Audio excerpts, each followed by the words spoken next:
Okay, I think that's my next slide. So go back to the opioids example.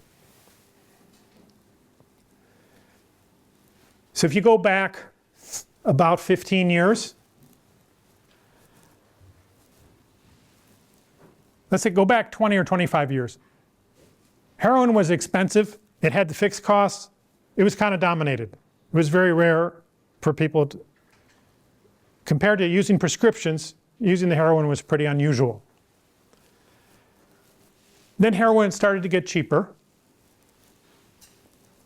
Let me not jump ahead. So heroin was dominated.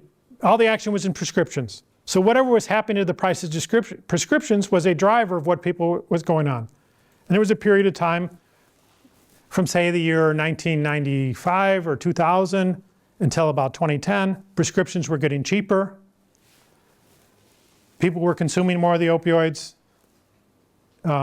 We can see in the death certificates data more people were dying from that, which is kind of an indicator of consumption, because prescriptions were getting cheaper. Then heroin got cheaper. And potentially we're at a point like this, where there were people on the margin between getting their opioids from prescriptions versus getting it from heroin. Now look what happens in this picture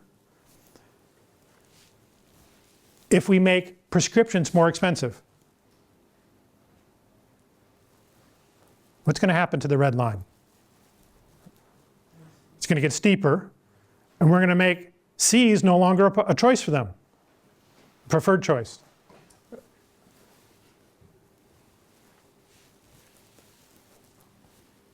You might say sadly, but we had government policies that happened more recently in the last dozen years or so that say, let's try to make prescriptions harder to get. And what was observed, people switching from prescriptions to the cheaper heroin. And once they've switched to cheaper, it's not that they would prefer that, right? They would prefer the point C, that's where they were. But the best way for them to react to that was to go and get heroin, which is cheaper, and then have more of it. Now, a lot less of the other goods, but more of that, which was not the intention. And it also kind of looks paradoxical. We had a phase, as they said 25, 20 years ago, where the deaths from opioids were going up because prescriptions were getting cheaper. And now, more recently, the deaths were going up because prescriptions were getting more expensive. Sounds contradictory, right? But this is what we'd expect. Demand curve's always sloping down. It's not like a suddenly switch to sloping up, but it has this appearance of sloping the wrong way. Okay, so to wrap up, there's a lot of activities that kind of look like human capital. Of course, human capital looks like human capital, but we've talked about the vehicle choice, the opioids, other examples, and there's an increase in returns in those sort of activities. That's reality. And good news is we have a simple tool for dealing with that reality. You don't have to ignore it because you don't have a tool. We have a tool. It's simple in the sense it's a one equation analysis. It is graduate school. We don't teach the undergraduates this sort of stuff, but it's still a single equation. You can look at that. The supply and demand factors start to look very similar. Maybe this is a good time to go back to the women's wages. During that kind of period I show where women were becoming a bigger and bigger part of medical school, law school, they were working more in the market. The other thing that we saw was their wages going up. And some people looked at it and said, wait, the quantity of women's work in the market's going up, their wage is going up, it must be an increase in demand. Oh, wait a second. If there's increase in returns, it could be an increase in supply. And that was really Becker, one of Becker, and also some of his students, like June O'Neill. They were writing papers saying the opposite. No, women's quantity of work and their wages are going up because of an increased supply. Now maybe it's some of both. But the point being is that supply shifts can look like demand shifts. Demand shifts can look like supply shifts when you have this increasing returns.